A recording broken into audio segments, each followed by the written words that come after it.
Hello students, आज हम लोग कोऑर्डिनेशन कंपाउंड के लेक्चर 35 में डिस्कस करेंगे VBT and CFT based questions पर। इससे पिछले लेक्चर 32, 33, 34 में भी हम लोग VBT and CFT based questions पर डिस्कस किए थे। आज फिर से हम लोग लेक्चर 35 में इसी को आगे कंटिन्यू करते हैं। तो सबसे पहले हम लोग ने इससे पिछले लेक्चर में लेक्चर 16 तक में वीबीटी और सीएफटी बेस्ड क्वेश्चन देखे थे। क्वेश्चन नंबर 17 को यहाँ पर कंटिन्यू करते हैं। All the complexes show decrease in weight when placed in magnetic balance, then the group of complexes having square planar geometry. तो देखिए यहाँ पर क्वेश्चन में पूछा गया कौन कौन से स्क्वायर प्लेनर ज्योमेट्री है। तो आपको यहाँ पर फिर से बता दें कि आपके पास जो केमिकल है, सबसे पहले शुरुआत करते हैं NiCO4 से, जो मैंने पहले भी कहा ये केमिकल हम लोग के पास बहुत बार आ रहा है। Metal carbonyl with coordination number 4, उनके लिए मैंने तो आपको दो चीजें sp3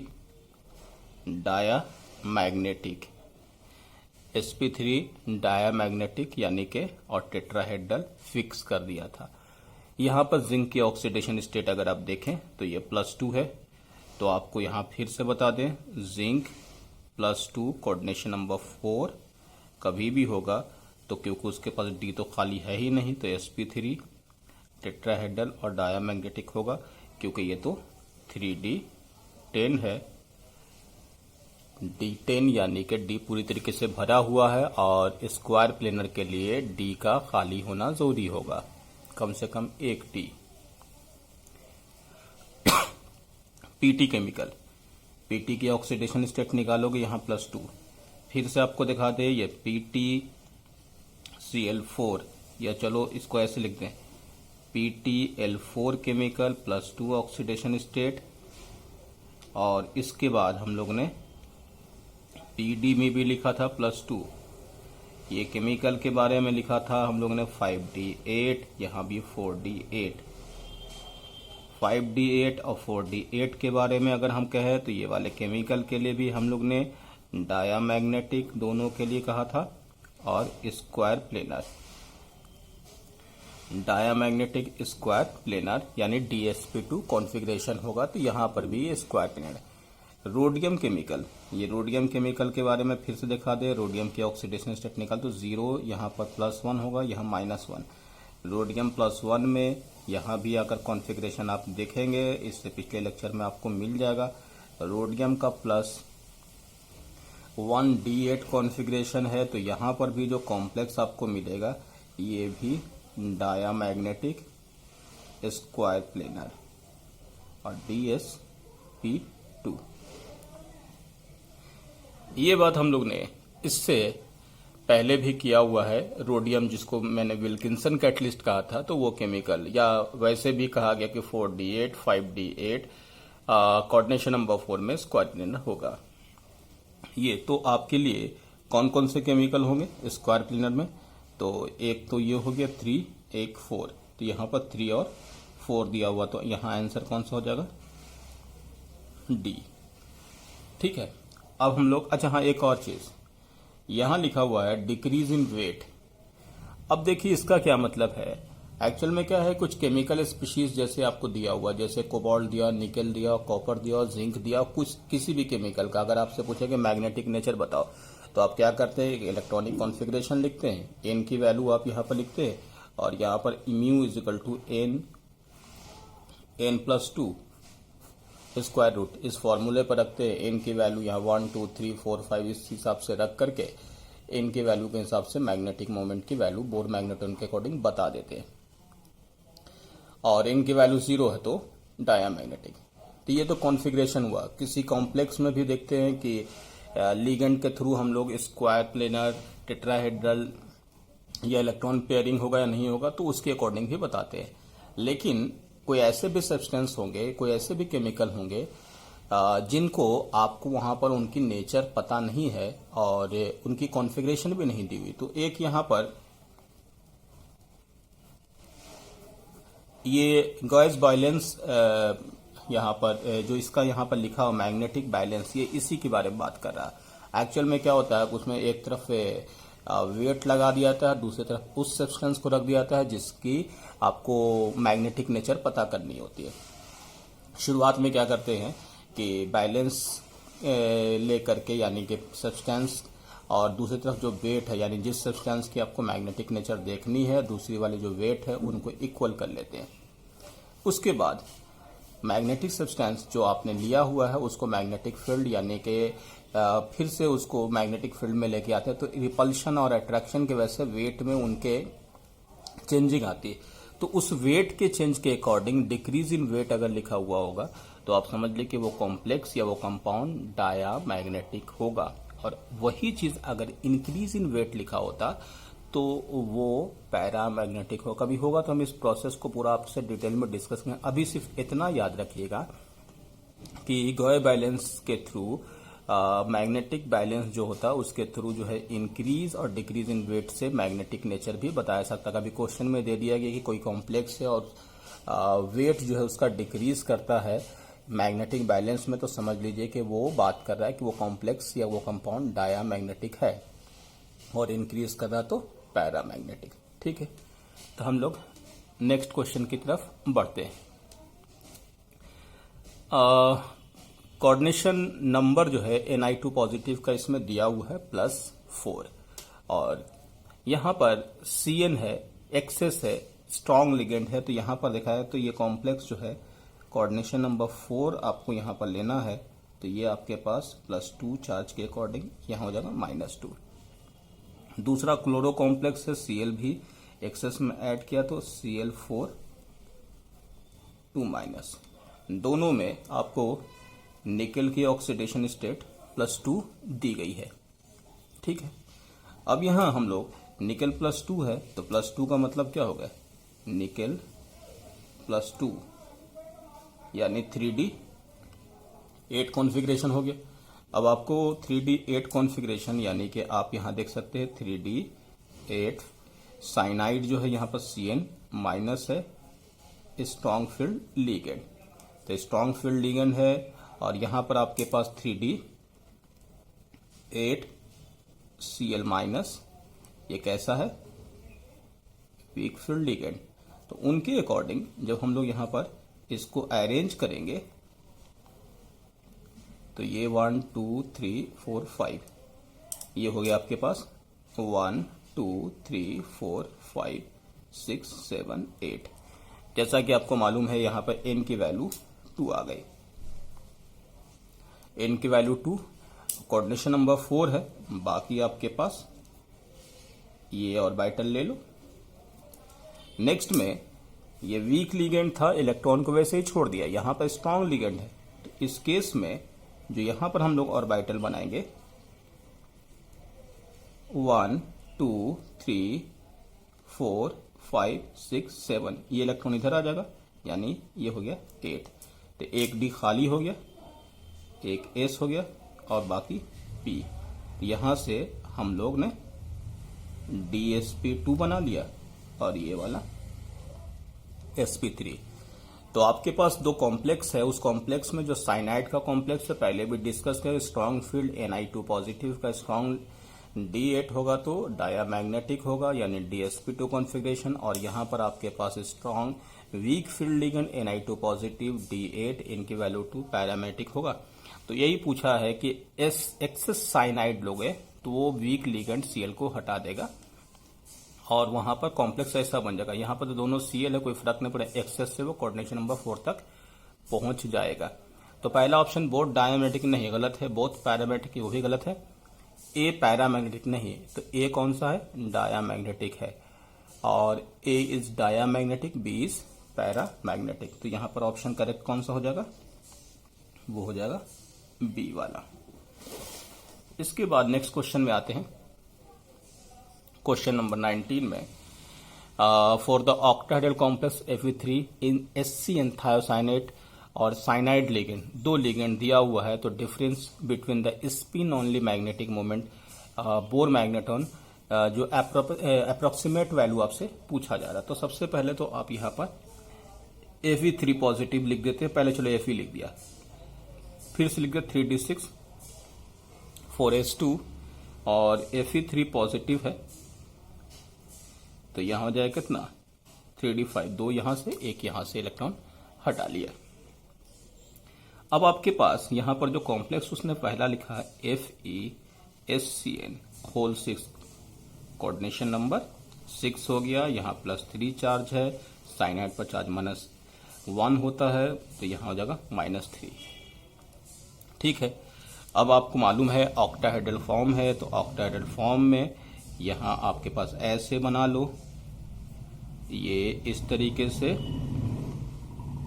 यहां हम ऐसे लिख दिया। ठीक है, अब आप यहां इलेक्ट्रॉन ऐड कर D5 को 1 2 3 4 5, जैसा कि मालूम है ये आपके पास 3d5 है। SCN कैसा लिगेंड है, तो यहां पर SCN जो है वो कैसा लिगेंड है, तो वीक फील्ड लिगेंड है, सल्फर का डोनेशन। ठीक है, यहां पर लिख भी दिया उसने थायोसाइनेटो-S यानी कि सल्फर से, इसलिए कंफ्यूजन ना हो, तो ये week field ligand. Bore magnetron के अकॉर्डिंग आपके पास फॉर्मूला होता है μ = n+2 स्क्वायर रूट, यहाँ पे n की वैल्यू 5 रखिए, तो 5 रखने पर कितनी वैल्यू आ जाएगी, यानी कि म्यू जो हो जाएगा 35, यानी कि हो जाएगा, इसको हम लिख सकते हैं 5.9। ये हो गया आपके पास इस वाले कॉम्प्लेक्स का। दूसरा कॉम्प्लेक्स है जो आपके पास यहां पर है FeCN होल 6, उसने रखने के लिए बोला है, 3 माइनस होगा, यहाँ +3 दिया हुआ है -1।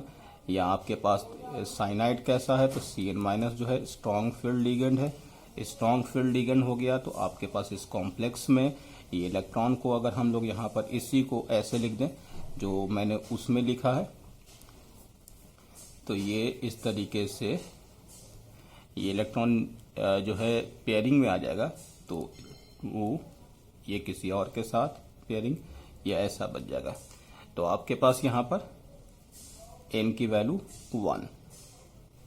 ठीक है, अब n की वैल्यू 1 है, फॉर्मूला आपके पास यहां पर इस फॉर्मूले में रखो 1 को, तो इसमें म्यू की वैल्यू कितनी आ जाएगी, तो म्यू की वैल्यू यहां पर आपके पास 3, यानी कि म्यू यहां पर आप लिख सकते हैं 1.7। ठीक है, ये हो गया आपके पास ये दोनों की। अब इन दोनों का उसने डिफरेंस पूछा, तो डिफरेंस निकाल लो 5.9, तो यहां पर जाएगा कितना आ जाएगा 5.9 माइनस 1.7, तो हो जाएगा 4.2। यही पूछा है क्वेश्चन में। एक कॉम्प्लेक्स दिया हुआ था साइनाइड का, जो कि मैंने यहां बना दिया। साइनाइड के कॉम्प्लेक्स में स्ट्रॉन्ग वीक फील्ड लिखा हुआ है, तो वीक फील्ड लिगेंड में D5 कॉन्फिगरेशन में n की वैल्यू 5 होगी, जो इस फॉर्मूले से निकालोगे तो n की वैल्यू 5 रखोगे तो 35, यहां पर वैल्यू आ जाएगा 5.9। दूसरा F3 पॉजिटिव है, Cn- है, यहां पर भी निकालोगे 3-, स्ट्रॉन्ग फील्ड लिगेंड है, इलेक्ट्रॉन की पेयरिंग हुआ, यानी n की वैल्यू 1 फॉर्मूले में रखा है, तो यहां पर √3 यानी कि वैल्यू हो जाएगा 1.73 के आसपास। दोनों का डिफरेंस निकाल लिया 5.9 माइनस 1.7, नेट वैल्यू 4.2। तो उसने अप्रोक्सीमेट वैल्यू पूछा, तो यहां पर वैल्यू कौन सा हो जाएगा, बी वाला करेक्ट हो जाएगा। नेक्स्ट क्वेश्चन है, in the complex acetyl bromido carbonyl bis triethyl phosphine iron 2, ये कॉम्प्लेक्स दिया हुआ है, नंबर ऑफ FeC बॉन्ड आपसे पूछा गया। तो चलो सबसे पहले कंपाउंड लिखते हैं। यहां पर आपके पास आयरन है, आयरन लिख दिया, आयरन को उन्होंने दिया है 2। ठीक है, ब्रोमीडो Br लिख दिया मैंने, इस पर चार्ज कितना होता है, माइनस होता है। डाई कार्बोनाइल, 2 कार्बोनाइल भी लिख दिया, CO 2 carbonyl. Bis triethyl phosphine, फिर से हम यहां पर लिख दें फॉस्फीन, PHH होता है, यह फॉस्फीन होता है मोनोडेंटेड। अब इस वाले में P के साथ ट्राइथाइल फॉस्फीन, C2H5 C2H5, ये हो गया ऐसा। ठीक है, तो ये आपको यहाँ पर उसने 2 बोला है तो P लिख दिया है हम यहाँ पर C2, ठीक है, C2H5 होल थ्राइस कर दिया, ट्राइथाइल हो गया, इसका 2 20 है ना, ये हो गया ऐसा। 2 ये 1 4 और 1 ये 5, कोऑर्डिनेशन नंबर भी 5 है। Acetyl chemical CH3CO। अच्छा, यहां पर चार्ज कितना हो गया, ये तो अभी 0 है, ये भी 0 है, तो ये एसिटाइल पर चार्ज अब कितना होगा, -1 होगा, क्योंकि नेट तो आपके पास नेट कितना होना चाहिए, नेट यहां पर 0 होना चाहिए। Fe की ऑक्सीडेशन स्टेट 2 है, तो यहां पर आपके पास एसिटाइल मतलब ये माइनस कब होगा, जब यहां पर इलेक्ट्रॉन आ जाएगा। देखो 1 2 3 4 5, कार्बन के आउटरमोस्ट में कितने होते हैं, 4 होते हैं, यहाँ 5 है, तो ये हुआ आपके पास। तो यहाँ पे इसको लिख देते हैं CH3CO1, यहाँ चार्ज हो गया -1। ये कॉम्प्लेक्स आपको दिया हुआ था, क्वेश्चन में यही पूछा, उसमें इसमें पूछा है कि बॉन्ड कैसे बताओगे, तो ठीक है, तो यहाँ पर हम आपको स्ट्रक्चर भी दिखाते हैं। Fe2 पॉजिटिव है, ये देखिए कोऑर्डिनेट बॉन्ड से, पहले तो हम यहाँ पर CO का दिखा दिया बॉन्ड, फिर से यहाँ पे CO का दिखा दिया, इसके बाद P इथाइल लिख दिया, और यहाँ भी P इथाइल लिख दिया, 2 इथाइल है, इसके बाद यहाँ पर लिख दिया Br माइनस कोऑर्डिनेट बॉन्ड। ये केमिकल के बारे में आप यहाँ पर देखिएगा, ये मिथाइल है, और यहाँ आपके पास जो ये दिया हुआ है ये कोऑर्डिनेट बॉन्ड के थ्रू ये, तो आपके पास FeCO पूछा था, तो बताओ कौन कौन सा हो गया, ये हो गया एक FeC बॉन्ड, दूसरा FeC बॉन्ड ये हो गया, और तीसरा FeC बॉन्ड ये हो गया। तो उसमें क्वेश्चन में यही पूछा है कि कितने FeC बॉन्ड होंगे, ठीक। तो ये कंपाउंड आपको दिया हुआ था। एसिटाइल का ध्यान रखिएगा, एसिटाइल केमिकल CH3CO होता है, इसमें डोनेशन कार्बन के साइड से होगा, और कार्बन मोनोऑक्साइड में तो आपको पता ही है कि कार्बन के साइड से ही डोनेशन होता है, तो एक डोनेशन इस कार्बन से, दूसरा इस कार्बन से, तीसरा इस कार्बन से। तो यहाँ पर आंसर कितना हो जाएगा 3, यानी कि C आप यहाँ पर लिख देंगे। नेक्स्ट क्वेश्चन में आपके पास ये टेट्राहेड्रल केमिकल है। टेट्राहेड्रल केमिकल कौन कौन से होंगे, तो आपको यहाँ पर फिर से याद दिला दे। कॉपर केमिकल है, कॉपर का पहले ऑक्सीडेशन स्टेट देख लो, ऑक्सीडेशन स्टेट क्या हो जाएगा +1। तो कॉपर की कॉन्फ़िगरेशन क्या होती है 3D10 4s1। अब आप इसमें कॉपर के लिए +1 ऑक्सीडेशन स्टेट होगा 3D10, अब D10 है, जिंक के लिए +2 3D10। अब ये दोनों केमिकल में ये D10 है कॉपर का, यहाँ पर फिक्स हो गया, यानी कि इसमें तो sp3 और टेट्राहेड्रल ही होगा, कोई दूसरा चांस तो बनेगा नहीं। यहाँ पर भी sp3 और टेट्राहेड्रल होगा, क्योंकि कोऑर्डिनेशन नंबर 4 है, तो ये काम खत्म हो गया। निकल के बारे में यहाँ आपको दिखा दें, फिर से देखिए यहाँ पर 0 ऑक्सीडेशन स्टेट। तो निकल का 0 ऑक्सीडेशन स्टेट वाला केमिकल हमने इससे पहले CO में भी देखा था, CO केमिकल में, और यहाँ पर आपके पास NiPPH3 होल 4 में भी है। मैंने आपसे एक पॉइंट लिखाया है जो आप पिछले लेक्चर में भी देख सकते हैं कि निकल का भी 0 ऑक्सीडेशन स्टेट में होगा विथ कोऑर्डिनेशन नंबर 4। तो हमेशा टेट्राहेड्रल sp3 और डायामैग्नेटिक ही होगा। तो इसमें ये कॉम्प्लेक्स को लेके कंफ्यूज मत होइएगा कि साइनाइड है तो स्ट्रांग होगा, तो नहीं, इनका कॉन्फ़िगरेशन देखिए, कॉपर +1 यहाँ पर है, और आपके पास इस +1 वाले केमिकल में कॉपर का +1 ही रहेगा, ध्यान रखिएगा। +2 वाले केमिकल अनस्टेबल होते हैं, वो आपको हम दिखाएंगे क्वालिटेटिव में ऐसा क्यों होता है। यानी कि जो स्टेबल केमिकल कॉपर का +1 साइनाइड के साथ +1 के फॉर्म में ही रहेगा। +2 मिलता है लेकिन वो अपने आप डिस्प्रोपोर्शनेट होकर के वो +1 में चला जाता है। तो कॉपर +1 साइनाइड में स्टेबल होता है। ठीक है, तो +1 हो गया यहाँ पर, तो हमेशा +1 में ये डायामैग्नेटिक होगा। और कोऑर्डिनेशन नंबर 4 के लिए टेट्राहेड्रल। जिंक के लिए तो कोई दिक्कत है ही नहीं, निकल के मैंने बता ही दिया, 0 ऑक्सीडेशन स्टेट विथ कोऑर्डिनेशन 4 होगा तो टेट्राहेड्रल होगा। तो यहाँ पर हो गया डी। इसके बाद वाले केमिकल की बात करें तो NiCO4 है, तो अभी हमने देख ही लिया है। NiCO4 के लिए हमने अभी लिखा है NiCO4, जो अभी हमने इसके बारे में डिस्कस कर लिया कि डायामैग्नेटिक टेट्राहेड्रल। NiCl4 के बारे में भी पिछले क्वेश्चन में डिस्कस किया था। NiCl4 2- था, N की वैल्यू यहाँ पर 2, N की वैल्यू 2, sp3 और tetrahedral week field ligand. Cobalt का ऑक्सीडेशन स्टेट यहाँ पर कितना है? +3। कोबाल्ट +3 में मैंने L6 जो लिखाया था, यहाँ पर L जो है पानी के साथ या ऑक्सीलेटो के साथ मैंने कहा था स्ट्रॉन्ग जैसा काम करेगा। ठीक है, जब स्ट्रॉन्ग जैसा ये काम करेगा तो उस केस में यहाँ पर ये केमिकल हमेशा डाया मैग्नेटिक होगा।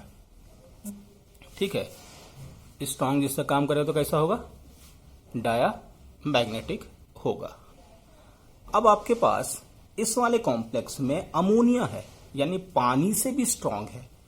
तो जब ये पानी से स्ट्रॉन्ग लिगेंड अगर उसने ले लिया है, तो वो जब पानी के साथ स्ट्रॉन्ग का काम करता है तो इनके साथ तो करेगा ही। तो यहाँ पर ये वाले कॉम्प्लेक्स को अगर हम लोग देखें CO3 पॉजिटिव D6, तो यहाँ आपके पास CO3 पॉजिटिव D6 मतलब ये D6 होगा। तो ये सारे के सारे इलेक्ट्रॉन इस तरीके से पेयर अप कर लेंगे। तो ये वाला कॉम्प्लेक्स डायामैग्नेटिक। कोबाल्ट का वहां पर वीक लिगेंड है CO3 positive F6, week ligand 3-। तो वीक लिगेंड में यहां पर कोबाल्ट को अगर अरेंज करो, ये फिर से D6 विथ वीक लिगेंड 1 2 3 4 5 6, यानी N की वैल्यू 4।